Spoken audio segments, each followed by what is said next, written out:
आज इस कार्यक्रम में उपस्थित हमारे बड़े भाई प्रोफेसर संजीव भानावत जी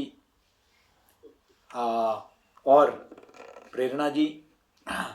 देखिए, संजीव भानावत जी के बाद वक्तव्य देना अपने आप में बहुत बड़ी चुनौती है, क्योंकि उन्होंने 10-12 मिनट के अंदर आज़ादी के पहले और उसके बाद जो भी मीडिया के क्षेत्र में परिवर्तन हुआ उसको हमारे सामने प्रस्तुत करने का, उसको मैं कहूँगा कि गागर में सागर भरने का कार्य किया। फिर भी मैं अपने अनुभवों के आधार पर मैं 2-3 बातें जरूर साझा करना चाहूँगा आज के विषय को लेकर। देखिए, मेरा ये स्पष्ट मानना है कि आप एक तो हम मीडिया पर ही पूरे समाज का नैतिकता का जो जिम्मेदारी है वो हम क्यों डालते हैं। मीडिया चौथा स्तंभ है। मीडिया का लोकतंत्र में एक बड़ी अहम भूमिका है, लेकिन समाज के बाकी सभी क्षेत्र में जब क्षरण हो रहा है तो ये कोई ऊपर से आए हुए लोग तो है नहीं, ये इसी समाज से निकले हुए लोग हैं। और इस समाज में जो कमियां हैं वो कहीं ना कहीं, अब आप ये कहें कि हम मीडिया शिक्षण संस्था चलाते हैं, आपको पता है कि जब हमारे यहाँ से बच्चे जब जाते हैं, चाहे वो IIMC रहा हो या माखनलाल हो या जहाँ भी मैंने पढ़ाया है, जब विद्यार्थी जाते हैं तो सबसे पहले उनको बताया जाता है कि जो कुछ तुम सीख के आए हो उसे भूल जाओ, अब हम तुम्हें सिखाते हैं। तो जब ये स्थिति है तो अब मीडिया शैक्षणिक संस्थाएं वो अगर नैतिकता का सप्ताह में एक कक्षा रखते भी हैं, कुछ उदाहरण देते भी हैं, उद्योग के लोग आके बताते भी हैं, लेकिन बच्चा वहां जाने के बाद वापस आके कहता है कि सर आपने जो सिखाया था वो तो किसी काम का नहीं है। मैं ऐसे कई उदाहरण आपको दे सकता हूं जहां विद्यार्थी बहुत ही मोहभंगित होकर उन्होंने संपर्क किया, उन्होंने कहा ये बात आपने जो बताई वो तो नहीं है हकीकत में। वो इसलिए हकीकत में नहीं है, हमको स्ट्रक्चर को समझना पड़ेगा। देखिए, हम गांधी जी को आज हम याद करें अच्छी बात है, लेकिन गांधी जी की पत्रकारिता और आज की पत्रकारिता में जमीन आसमान का फर्क है। आज मीडिया पूरी तरीके से कॉर्पोरेटाइज हो चुका है। आज या तो इंडस्ट्री वाले चलाते हैं अपने हित को आगे साधने के लिए, या फिर मीडिया वाले इंडस्ट्री चलाते हैं। अब आपको कई विद्यालय महाविद्यालय भी चलाना है, आपको शॉपिंग मॉल भी चलाना है, आपको बहुत सारे काम साथ में करने हैं, रियल एस्टेट भी आपको चाहिए और साथ में आप पत्रकारिता भी कर रहे हैं। तो फिर वो जाहिर है कि आप मात्र जनहित को सामने रख के या समक्ष में रख के नहीं कर रहे हैं। पत्रकारों का खुद का आप जरा सा आप कंडीशन देख लीजिए।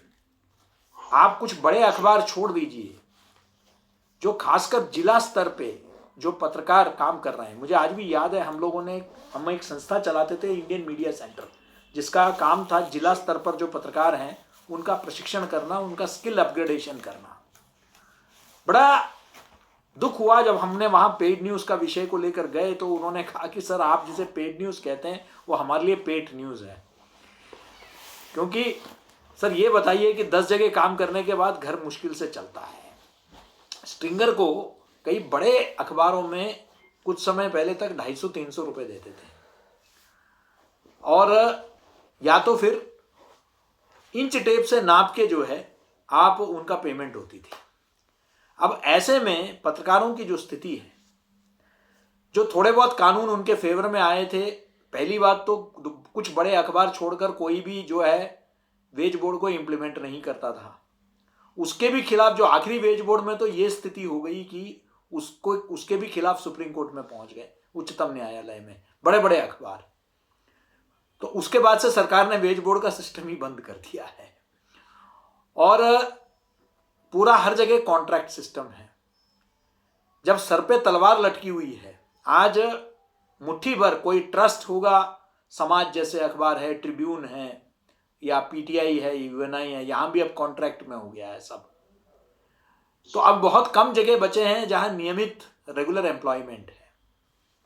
तो पत्रकारिता किसी और जॉब की तरह हो गई है। भाई आपको जॉब करना है, आपको वो जो मिशन के तहत जो पत्रकार काम किया करते थे, जो स्वतंत्रता पूर्व हम जो देखते थे, वो स्थिति नहीं है। इसको स्वीकार करना पड़ेगा कि वो परिस्थितियां बदल गई है। ऐसे में क्या है विकल्प? क्या है विकल्प? स्वतंत्र पत्रकारिता है विकल्प, जो है जहां जो जनता द्वारा पोषित समाचार पत्र हो, डिजिटल प्लेटफॉर्म। और डिजिटल प्लेटफॉर्म जैसे भानावत जी ने कहा, उसने टेक्नोलॉजी ने आज एक तरह से फैसिलिटेट कर दिया है लोकतांत्रिकरण। यानी कि आज हम टेक्नोलॉजी के आज बहुत बड़े पूंजी निवेश की आवश्यकता नहीं है। आज छोटे कुछ पैसे खर्च कर कर भी एक इंडिपेंडेंट मीडिया प्लेटफॉर्म खड़ा किया जा सकता है, और इसको लेकिन जन समर्थन मिलना होगा। अब हम लोग मल्टीप्लेक्स में जाके हम लोग 400 रुपए का पॉपकॉर्न तो खरीदेंगे, लेकिन अखबार हमको चाहिए 4 रुपए में।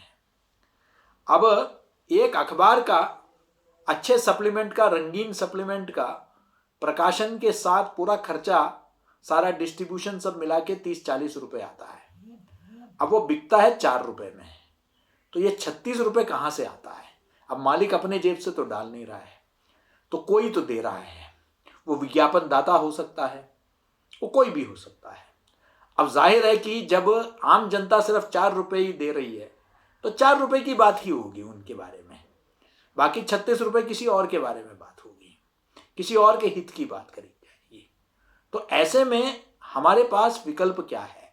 विकल्प यह है कि जनता को, खासकर जो लोग अफोर्ड कर सकते हैं, हमको सूचना के लिए भी पैसा देने की आदत डालनी पड़ेगी। और धीरे धीरे वो परिवेश बदल रहा है। पहले हम लोग फ्री में टीवी देखना चाहते थे, इस देश में सिर्फ एफटीए चलते थे, फ्री टू एयर चैनल चलते थे। लेकिन आज आप देख रहे हैं कि लोग कंटेंट के लिए, एंटरटेनमेंट के लिए, नेटफ्लिक्स के लिए आज लोग अपने मोबाइल में 148 रुपए, 199 रुपए, 450 रुपए महीने के देने के लिए तैयार है, ताकि उनको जो वीडियो स्ट्रीमिंग प्लेटफॉर्म्स हैं उसका सब्सक्रिप्शन मिले। लोग तैयार हैं, इसलिए ओटीटी का आज इतनी बढ़त आपको देखने को मिलता है। मुझे लगता है कि मानसिकता में परिवर्तन आ रही है। लोग धीरे धीरे स्वतंत्र सूचना को भी समर्थन देने लगेंगे। उनको लगेगा कि अगर मुझे स्वतंत्र सूचना चाहिए तो मुझे उसकी कीमत तो अदा करनी पड़ेगी। और धीरे धीरे हम उस दिशा की ओर बढ़ रहे हैं, जहां जैसे क्रेडेंट टीवी का आपने जिक्र किया बनावत जी ने, इस तरीके से और जो प्लेटफॉर्म हैं जो निर्भर नहीं है किसी उद्योग जगत पर या किसी सरकारी समर्थन का, राज्य या केंद्र, उनका जो आम आदमी हैं उनके द्वारा पोषित हो, वो किसी राजनेता, किसी उद्योगपति द्वारा समर्थित न होकर आम जनता द्वारा समर्थित इस तरह के प्लेटफॉर्म की आवश्यकता है, जो जनपक्ष की बात करेगा।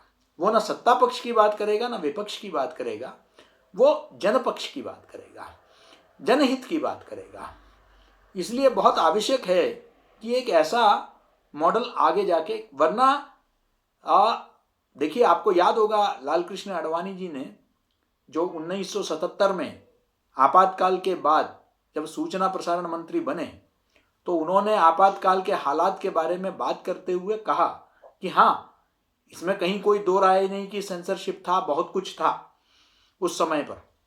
प्रेस की आज़ादी को जो है कुचलने के प्रयास किए गए, कई सैकड़ों पत्रकारों को जो है बंदी बनाए गए, और अखबार पूरी तरीके से जो है उसके पुलिस इंस्पेक्टर बैठ के तय करते थे कि उसमें क्या प्रकाशित होना चाहिए।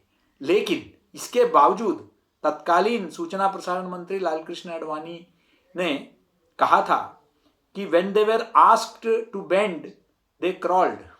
जब उनसे झुकने के लिए कहा गया तो वो रेंगने लगे। यानी कि उनसे सिर्फ झुकने के लिए ही कहा था, लेकिन वो रेंगने लगे। वो प्रवृत्ति कभी बदली नहीं है। वो जो है सरकारों के बीच में और मीडिया के बीच में हमेशा से एक क्लैश ऑफ इंटरेस्ट रहा ही है। लेकिन कॉर्पोरेटाइजेशन के चलते, जहां आज भानावत जी ने कई उदाहरण दिए कि आप फ्रंट पेज जो सीक्रेट स्पेस माना जाता था, अब वो भी अब बचा नहीं है।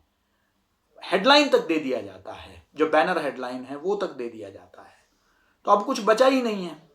तो ऐसे एक स्थिति में जो है ये बहुत आवश्यक बन जाता है, क्योंकि आज कॉर्पोरेटाइजेशन के चलते संपादक हाशिए में चला गया है। मैं ज्यादातर अखबारों की बात कर रहा हूं, अपवाद हो सकते हैं, मैं मना नहीं कर रहा हूं, अपवाद है भी, लेकिन ज्यादातर यही देखा गया है जो रुझान है कि संपादकीय, बिल्कुल संपादक का जो संस्था है वो हाशिए में चला गया। आज किसी से पूछ के देखिए, एक जमाना था जब हम लोग याद करते थे भाई इस अखबार का ये संपादक है। आज आपको कोई संपादक याद नहीं होगा कि कौन से अखबार का, कौन से संस्करण का कौन संपादक है, वो आपको बहुत कम याद होगा, क्योंकि अब संपादकों की चर्चा ही नहीं होती है। संपादक ज्यादा मायना नहीं रखते हैं। अब नए नए पद क्रिएट हो गए, एग्जीक्यूटिव एडिटर, मैनेजिंग एडिटर, जो मैनेज करते हैं अब चीजों को। तो ऐसे में बहुत परिवर्तन आ गया है, और ऐसे में मैं समझता हूं कि जब तक हम स्वतंत्र पत्रकारिता को जब तक हम समर्थन नहीं देंगे, बहुत ज्यादा उम्मीद करना, इसमें कहीं कोई दो राय नहीं। जैसे बनावत जी ने कहा कि मीडिया ने बहुत अहम भूमिका स्वतंत्रता के पश्चात भी निभाई है, उससे पूर्व भी निभाई है, और कोविड के समय में अग्रिम पंक्ति में पत्रकार योद्धा रहे हैं, और अखबारों ने, चैनलों ने बहुत जागरूकता पैदा करने के बारे में और जो विषमताएं हैं, समस्याएं, उसको उजागर करने में बहुत बड़ी भूमिका निभाई। लेकिन इसके बावजूद आज भी कृषि का क्षेत्र हो, ग्रामीण क्षेत्र हो, सिंगल डिजिट में इनका जो है प्रतिनिधित्व होता है। वो जो विषय, जो जन सरोकार के जो विषय है, उस पर कम चर्चा होती है। लेकिन आने वाले दिनों में हम देखते हैं जिस तरीके से रुझान की भाषाई पत्रकारिता, भारतीय भाषाई पत्रकारिता का बहुत भविष्य उज्जवल है। वहां हम देखते हैं कि वहां लोकतांत्रिकरण हो रहा है। आज बहुत सारे नए प्रयोग किए जा रहे हैं मीडिया के क्षेत्र में। हमारे बुंदेलखंड में आप देखेंगे कि वहां बात होती है खबर लहरिया जैसे पत्रिका की, आज गांव कनेक्शन जैसे अखबार आ रहे हैं, कम्युनिटी रेडियो, सामुदायिक रेडियो आ गया है, और डिजिटल प्लेटफॉर्म ने तो बहुत बड़ी क्रांति भी ला दी है। तो मुझे लगता है कि ये एक ऐसा विषय है जिसमें आगे बहुत संभावनाएं बहुत है, और ये नई जो पीढ़ी है, उम्मीद है मुझे इनसे, क्योंकि ये कुछ नया कुछ करना चाहते हैं। इनको टेक्नोलॉजी मिली है और इनके अंदर हिम्मत है।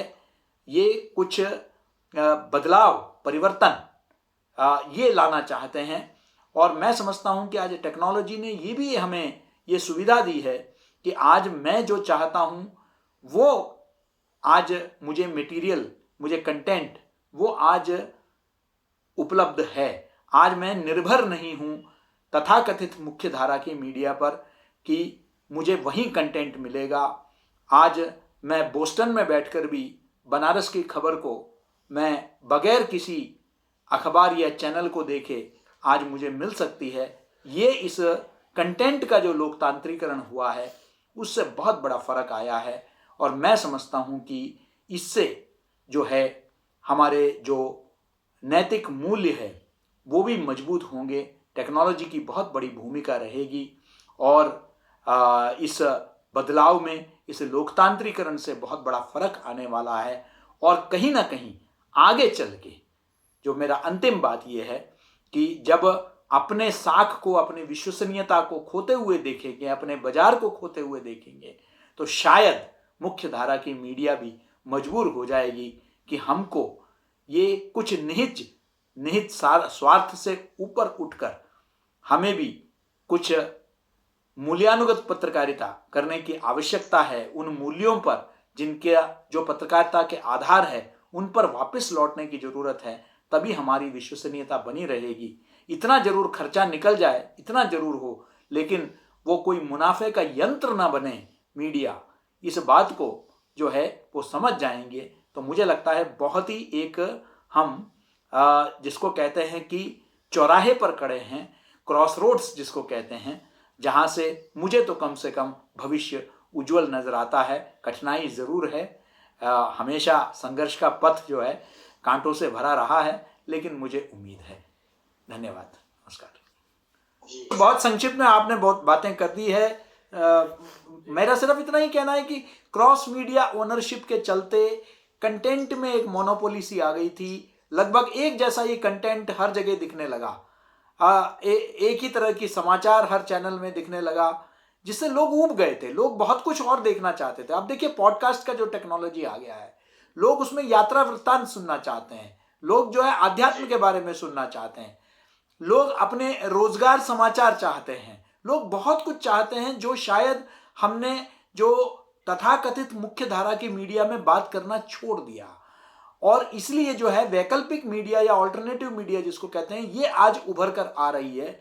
और यूट्यूब जिसका आपने जिक्र किया, वो एक महत्वपूर्ण पहलू बन के आया है। बस इतना ही आवश्यक है कि यूट्यूब में भी वो जो संपादकीय प्रक्रिया मुख्य धारा की मीडिया की ताकत है, उसको बनाए रखें। तथ्यों को जांचना, परखना, उसके बाद उनको प्रेषित करना। फैक्ट चेकिंग बहुत जरूरी है, क्योंकि आज इंफोडेमिक के चलते जो फेक कंटेंट, फेक न्यूज जो फैलाया जा रहा है, उससे जो है डिजिटल मीडिया के साख पर प्रश्न चिन्ह खड़ा हो रहा है। इसलिए यूट्यूब प्लेटफॉर्म हो या डिजिटल जो भी प्लेटफॉर्म हो, उनको विशेष ध्यान रखने की जरूरत है संपादकीय प्रक्रिया पर, जहां आप क्रॉस वेरिफिकेशन करेंगे, एडिटोरियल प्रोसेस को मजबूत करेंगे, तब जाकर जो है उसकी विश्वसनीयता बढ़ेगी। अदरवाइज कंटेंट का काफी लोकतांत्रिकरण हुआ है। लोग जो चाहते हैं वैसा कंटेंट आज उनको मिल रहा है, और ऐसे बहुत सारे नए प्लेटफॉर्म हमारे युवा पीढ़ी लेकर आ रही है, जिसमें बहुत नए आइडियाज है। बस इसी की जरूरत है, वो सावधानी बरतने की, कि हमको स्वतंत्रता और स्वच्छंदता के बीच में जो फर्क है उसको समझने की जरूरत है। जो जिम्मेदारी और नैतिकता जिसके अभाव में आज जो तथाकथित मुख्यधारा की मीडिया की छवि को ठेस पहुंची है, वो इस डिजिटल प्लेटफॉर्म के साथ नहीं होना चाहिए। इसलिए विशेष ध्यान रखने की जरूरत है। शुक्रिया।